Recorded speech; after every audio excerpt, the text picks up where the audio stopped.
Au niveau langagier, c'est évident, c'est les chansons, le rythme, les comptines. Des fois, c'est des chansons, je me souviens de la chanson de l'éléphant, que le rythme est un petit peu plus saccadé, puis ça a été un petit peu plus difficile à l'apprendre, cette chanson-là, pour les enfants, parce que je sais pas, moi, je connais pas la musique, là, il y a des différences entre des chansons, des comptines, puis des trucs comme ça au niveau du rythme, mais j'ai remarqué que le rythme était différent pour cette chanson-là, puis ça a été plus difficile de l'apprendre, donc de travailler cet aspect du langage, puis de la rythmique, puis des mots, puis de coller des mots, puis de les dire à un certain rythme.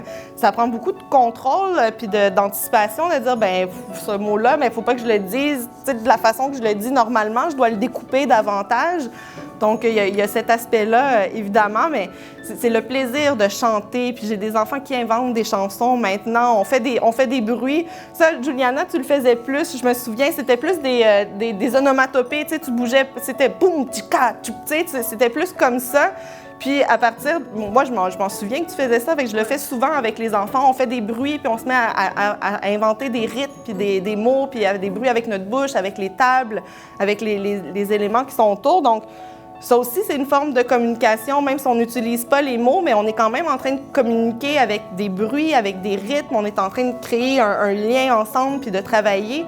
Donc c'est super important. Puis c'est ça, juste apprendre des mots différents, des langues étrangères, des enfants qui disent « Hey, c'est de l'espagnol, je connais ça! » tu sais, puis « Ah, ça c'est en anglais, je le connais ce mot-là! »